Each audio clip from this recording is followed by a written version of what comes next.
ಉಚ್ಚಾಟಿತ ಶಾಸಕ ಬಸವನಗೌಡ ಪಾಟೀಲ್ ಯತ್ನಾಳ್ ವಿರುದ್ಧ ಈಗ ಎಫ್ಐಆರ್ ದಾಖಲಾಗಿದೆ. ಮೇಜರ್ ಬ್ರೇಕಿಂಗ್ ನ್ಯೂಸ್ ಬರ್ತಾ ಇರ್ತಕ್ಕಂಥದ್ದು. ಬಸವನಗೌಡ ಪಾಟೀಲ್ ಯತ್ನಾಳ್ ವಿರುದ್ಧ ಎಫ್ಐಆರ್ ದಾಖಲಾಗಿದೆ. ಪ್ರವಾದಿ ಮಹಮ್ಮದರ ಕುರಿತಾಗಿ ಅವಹೇಳನಕಾರಿ ಹೇಳಿಕೆ ಕೊಟ್ಟಿರೋದ್ರಿಂದ ಎಫ್ಐಆರ್ ದಾಖಲಾಗಿದೆ. ವಿಜಯಪುರದ ಗೋಲ್ ಗುಂಬಜ್ ಠಾಣೆಯಲ್ಲಿ ಎಫ್ಐಆರ್ ದಾಖಲಾಗಿದೆ. ಹುಬ್ಬಳ್ಳಿಯಲ್ಲಿ ವಿವಾದಾತ್ಮಕ ಭಾಷಣ ಮಾಡಿದ್ರು ಅನ್ನೋ ಆರೋಪ ಯತ್ನಾಳ್ ವಿರುದ್ಧ.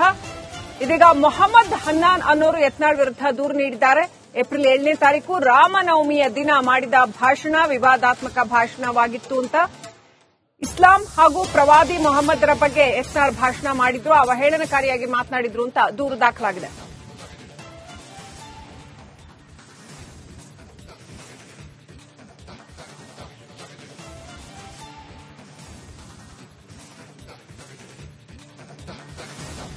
ಮತ್ತಷ್ಟು ಮಾಹಿತಿಯನ್ನ ಕೊಡೋದಕ್ಕೆ ನನ್ನ ಸಹೋದರಿ ಸ್ಮಿತಾ ರಂಗನಾಥ್ ನಮ್ಮೊಂದಿಗೆ ಸಂಪರ್ಕದಲ್ಲಿ ಜಾಯ್ನ್ ಆಗಿದ್ದಾರೆ. ಸ್ಮಿತಾ, ನೋಡಿ, ಒಂದು ಕಡೆ ಬಸವನಗೌಡ ಪಾಟೀಲ್ ಯತ್ನಾಳ್ ಅವರು ಕೊಟ್ಟಂತ ಹೇಳಿಕೆಗಳು, ಅವರು ಕೊಡ್ತಾ ಬರ್ತಾ ಇದ್ದಂತ ಹೇಳಿಕೆಗಳೇ ಅವರ ಉಚ್ಚಾಟನೆಗೆ ಕಾರಣ ಅಂತೇಳಿ ಬಹುತೇಕ ಬಿಜೆಪಿ ನಾಯಕರು ಹೇಳಿಕೆಯನ್ನ ಕೊಡ್ತಾ ಬರ್ತಾ ಇದ್ರು.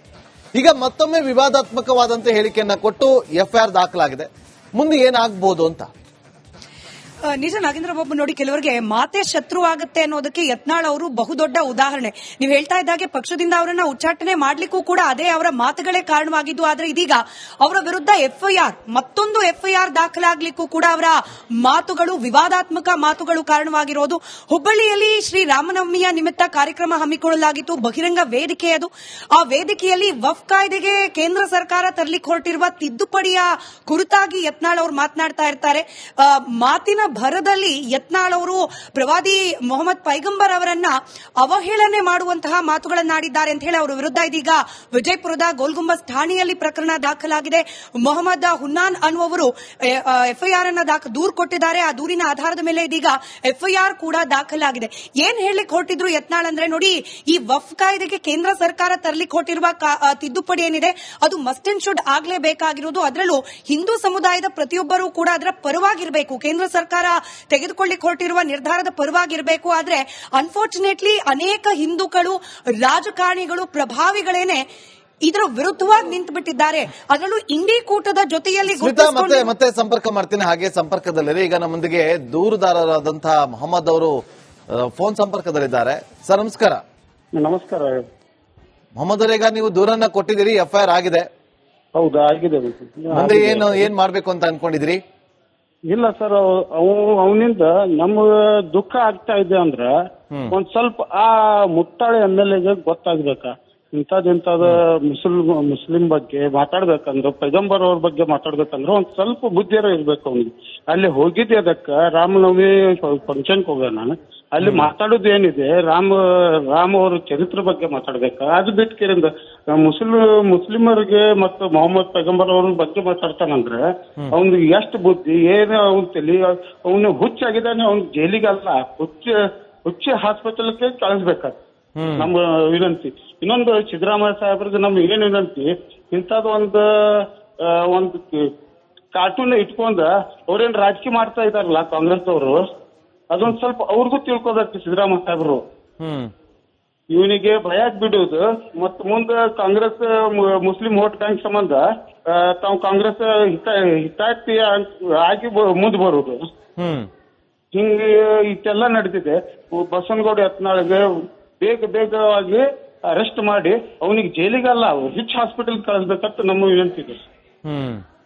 ಮೊಹಮ್ಮದ್ ಹನ್ನಾನ್ ಅವರೇ, ನೀವೇನಂತ ಕೊಟ್ಟಿದ್ರಿ ದೂರಲ್ಲಿ? ಅದೆಲ್ಲವೂ ಕೂಡ ಅಂಶಗಳು ಉಲ್ಲೇಖ ಆಗಿದೆಯಾ ಎಫ್ಐಆರ್ ಕಾಪಿಯಲ್ಲಿ ಮೊಹಮ್ಮದ್ ಅವರೇ? ಹಾ, ಆಗಿದಲ್ಲ, ಅದು ಆಗಿದೆ. ಅದ್ರಾಗ 299 ಕಲಂ ಅಂತ ಹಾಕಿದೀವಿ.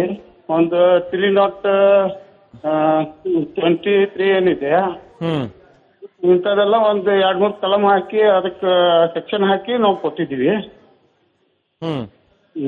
ಇದು ನಮ್ಮ MMDC ವತಿಯಿಂದ ನಾವು ಕೊಟ್ಟಿರೋದು ಕಂಪ್ಲೇಂಟ್.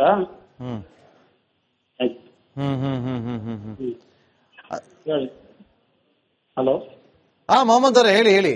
ಅದೇ ಇದೊಂದು ನಮಗ ದುಃಖ ಆಗಿದೆ ಅಂತ ಒಂದು ದುಃಖದ ಸಂಬಂಧ ವ್ಯಾಪಾರ ಮಾಡಿಸಿದ್ದೀವಿ.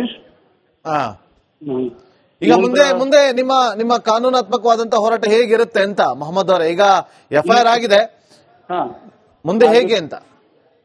ಏನು ಮುಂದೆ ಈಗ ನಾವು ಸರ್ಕಾರಕ್ಕೆ ಅಪೀಲ್ ಮಾಡ್ತಾ ಇದ್ದೀವಿ. ಈಗ ಅವನಿಗೆ ನಮ್ಮ ಎಫ್ಐಆರ್ ಮೇಲೆ ಅರೆಸ್ಟ್ ಮಾಡ್ಬೇಕಾ?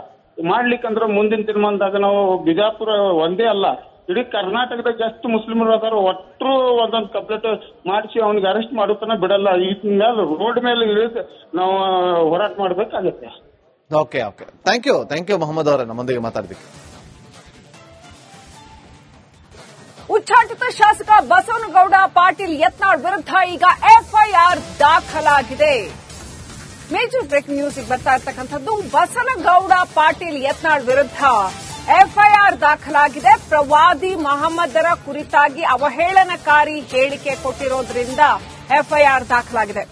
ವಿಜಯಪುರದ ಗೋಲ್ ಗುಂಬಜ್ ಠಾಣೆಯಲ್ಲಿ ಎಫ್ಐಆರ್ ದಾಖಲಾಗಿದೆ. ಹುಬ್ಬಳ್ಳಿಯಲ್ಲಿ ವಿವಾದಾತ್ಮಕ ಭಾಷಣ ಮಾಡಿದ್ರು ಅನ್ನೋ ಆರೋಪ ಯತ್ನಾಳ್ ವಿರುದ್ಧ. ಇದೀಗ ಮೊಹಮ್ಮದ್ ಹನ್ನಾನ್ ಅನ್ನೋರು ಯತ್ನಾಳ್ ವಿರುದ್ಧ ದೂರು ನೀಡಿದ್ದಾರೆ. ಏಪ್ರಿಲ್ 7ನೇ ತಾರೀಕು ರಾಮನವಮಿಯ ದಿನ ಮಾಡಿದ ಭಾಷಣ ವಿವಾದಾತ್ಮಕ ಭಾಷಣವಾಗಿತ್ತು ಅಂತ. ಇಸ್ಲಾಂ ಹಾಗೂ ಪ್ರವಾದಿ ಮೊಹಮ್ಮದರ ಬಗ್ಗೆ ಯತ್ನಾಳ್ ಭಾಷಣ ಮಾಡಿದ್ರು, ಅವಹೇಳನಕಾರಿಯಾಗಿ ಮಾತನಾಡಿದ್ರು ಅಂತ ದೂರು ದಾಖಲಾಗಿದೆ.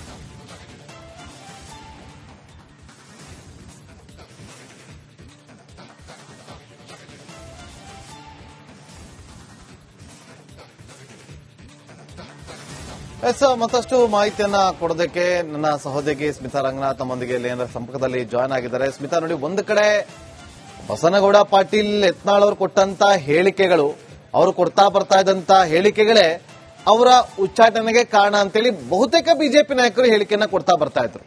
ಈಗ ಮತ್ತೊಮ್ಮೆ ವಿವಾದಾತ್ಮಕವಾದಂತ ಹೇಳಿಕೆಯನ್ನ ಕೊಟ್ಟು ಎಫ್ಐಆರ್ ದಾಖಲಾಗಿದೆ. ಮುಂದೆ ಏನಾಗಬಹುದು ಅಂತ? ನಿಜ ನಾಗೇಂದ್ರ ಬಾಬು, ನೋಡಿ, ಕೆಲವರಿಗೆ ಮಾತೆ ಶತ್ರು ಆಗುತ್ತೆ ಅನ್ನೋದಕ್ಕೆ ಯತ್ನಾಳ್ ಅವರು ಬಹುದೊಡ್ಡ ಉದಾಹರಣೆ. ನೀವು ಹೇಳ್ತಾ ಇದ್ದಾಗೆ ಪಕ್ಷದಿಂದ ಅವರನ್ನ ಉಚ್ಚಾಟನೆ ಮಾಡ್ಲಿಕ್ಕೂ ಕೂಡ ಅದೇ ಅವರ ಮಾತುಗಳೇ ಕಾರಣವಾಗಿದ್ದು. ಆದ್ರೆ ಇದೀಗ ಅವರ ವಿರುದ್ಧ ಮತ್ತೊಂದು ಎಫ್ಐಆರ್ ದಾಖಲಾಗ್ಲಿಕ್ಕೂ ಕೂಡ ಅವರ ಮಾತುಗಳು, ವಿವಾದಾತ್ಮಕ ಮಾತುಗಳು ಕಾರಣವಾಗಿರೋದು. ಹುಬ್ಬಳ್ಳಿಯಲ್ಲಿ ಶ್ರೀ ರಾಮನವಮಿಯ ನಿಮಿತ್ತ ಕಾರ್ಯಕ್ರಮ ಹಮ್ಮಿಕೊಳ್ಳಲಾಗಿತ್ತು, ಬಹಿರಂಗ ವೇದಿಕೆ ಅದು. ಆ ವೇದಿಕೆಯಲ್ಲಿ ವಫ್ ಕಾಯ್ದೆಗೆ ಕೇಂದ್ರ ಸರ್ಕಾರ ತರಲಿಕ್ಕೆ ಹೊರಟಿರುವ ತಿದ್ದುಪಡಿಯ ಕುರಿತಾಗಿ ಯತ್ನಾಳ್ ಅವರು ಮಾತನಾಡ್ತಾ ಇರ್ತಾರೆ. ಮಾತಿನ ಭರದಲ್ಲಿ ಯತ್ನಾಳ್ ಅವರು ಪ್ರವಾದಿ ಮೊಹಮ್ಮದ್ ಪೈಗಂಬರ್ ಅವರನ್ನ ಅವಹೇಳನೆ ಮಾಡುವಂತಹ ಮಾತುಗಳನ್ನಾಡಿದ್ದಾರೆ ಅಂತ ಹೇಳಿ ಅವರ ವಿರುದ್ಧ ಇದೀಗ ವಿಜಯಪುರದ ಗೋಲ್ ಗುಂಬಜ್ ಠಾಣೆಯಲ್ಲಿ ಪ್ರಕರಣ ದಾಖಲಾಗಿದೆ. ಮೊಹಮ್ಮದ್ ಹುನ್ನಾನ್ ಅನ್ನುವರು ಎಫ್ಐಆರ್ ಅನ್ನ ದೂರು ಕೊಟ್ಟಿದ್ದಾರೆ. ಆ ದೂರಿನ ಆಧಾರದ ಮೇಲೆ ಇದೀಗ ಎಫ್ಐಆರ್ ಕೂಡ ದಾಖಲಾಗಿದೆ. ಏನ್ ಹೇಳಲಿಕ್ಕೆ ಹೊರಟಿದ್ರು ಯತ್ನಾಳ್ ಅಂದ್ರೆ, ನೋಡಿ, ಈ ವಫ್ ಕಾಯ್ದೆಗೆ ಕೇಂದ್ರ ಸರ್ಕಾರ ತರಲಿಕ್ಕೆ ಹೊರಟಿರುವ ತಿದ್ದುಪಡಿ ಏನಿದೆ ಅದು ಮಸ್ಟ್ ಅಂಡ್ ಶುಡ್ ಆಗ್ಲೇಬೇಕಾಗಿರೋದು. ಅದರಲ್ಲೂ ಹಿಂದೂ ಸಮುದಾಯದ ಪ್ರತಿಯೊಬ್ಬರೂ ಕೂಡ ಅದರ ಪರವಾಗಿರಬೇಕು, ಕೇಂದ್ರ ಸರ್ಕಾರ ತೆಗೆದುಕೊಳ್ಳಿಕ್ಕೆ ಹೊರಟಿರುವ ನಿರ್ಧಾರದ ಪರವಾಗಿರಬೇಕು. ಆದ್ರೆ ಅನ್ಫಾರ್ಚುನೇಟ್ಲಿ ಅನೇಕ ಹಿಂದೂಗಳು, ರಾಜಕಾರಣಿಗಳು, ಪ್ರಭಾವಿಗಳೇನೆ ಇದರ ವಿರುದ್ಧವಾಗಿ ನಿಂತು ಬಿಟ್ಟಿದ್ದಾರೆ. ಅದರಲ್ಲೂ ಇಂಡಿ ಕೂಟದ ಜೊತೆಯಲ್ಲಿ ಮತ್ತೆ ಸಂಪರ್ಕ ಮಾಡ್ತೀನಿ. ಹಾಗೆ ಸಂಪರ್ಕದಲ್ಲಿದೆ ಈಗ ನಮ್ಮೊಂದಿಗೆ ದೂರುದಾರರಾದಂತಹ ಮೊಹಮ್ಮದ್ ಅವರು ಫೋನ್ ಸಂಪರ್ಕದಲ್ಲಿದ್ದಾರೆ. ಸರ್, ನಮಸ್ಕಾರ. ನಮಸ್ಕಾರ ಮೊಹಮ್ಮದ್ ಅವರೇ, ಈಗ ನೀವು ದೂರನ್ನ ಕೊಟ್ಟಿದ್ದೀರಿ, ಎಫ್ಐಆರ್ ಆಗಿದೆ. ಹೌದಾ? ಆಗಿದೆ. ಮುಂದೆ ಏನ್ ಮಾಡ್ಬೇಕು ಅಂತ ಅನ್ಕೊಂಡಿದ್ದೀರಿ?